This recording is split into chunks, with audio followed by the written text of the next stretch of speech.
Questo è un libro originale, le fake news vengono trattate anche, si parla di un manuale in maniera semiseria, ma le fake news sono qualcosa di molto serio, perché comunque hanno la possibilità di destabilizzare un ordine sociale.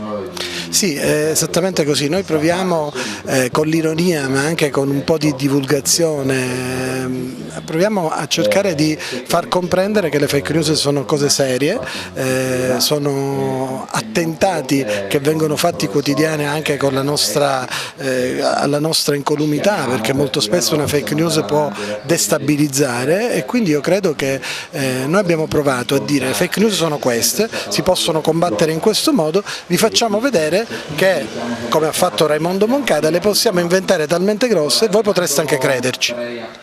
Ma c'è un problema, mentre prima queste notizie restavano nel chiuso di un tavolino di un bar, adesso hanno una casa di risonanza che fa proseliti, che sono i social. Ma ci sono dei social che sono anche incontrollabili. Noi abbiamo visto nelle ultime ore che il Presidente degli Stati Uniti è stato bloccato da Facebook per una fake news su Covid. Ci sono dei social come per esempio TikTok, dove io posso immettere dei video dove annuncio delle fake news, ma non c'è possibilità di fare debunking, cioè di smontare questa fake news. Ecco, su questo dovremmo essere molto preoccupati. Oggi si presenta un libro che è particolare, comunque parla dell'evoluzione della nostra società nell'informazione e dà un taglio semiserio a questa cosa, un fatto importante. Raimondo, spiegaci di più di questo.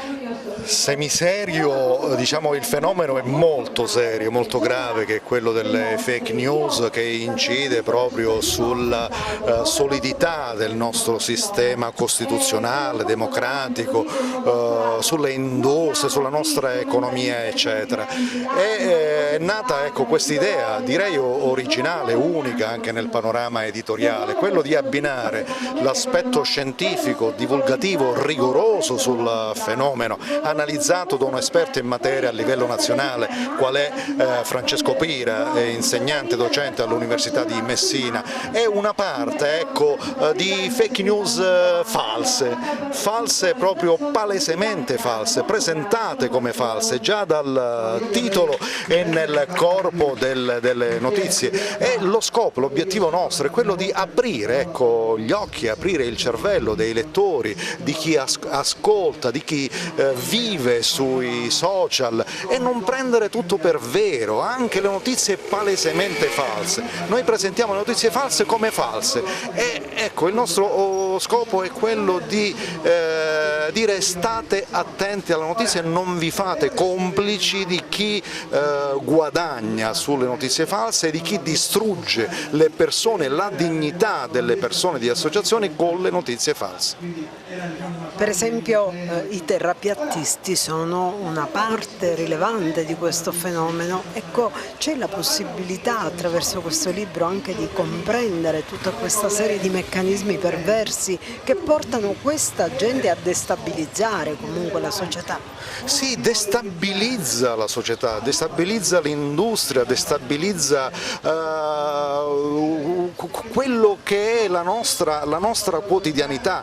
Credere, dopo, diciamo, secoli di scoperte scientifiche, che la Terra sia piatta, che il Sole sia ghiacciato, che l'Everest sia un pozzo e non la montagna più alta del mondo, e c'è gente che ci crede. Cioè, la parte più grave, diciamo, di tutto questo fenomeno è proprio questo, che la gente ci crede. Tu spari una fake news, la pompi anche pagando, ecco, le sponsorizzate, si può, su Facebook, cominci a fare proselitismo, ad allargare le persone che credono in una idea, in un principio, in un concetto che sono sbagliati e che la scienza dice sono sbagliati.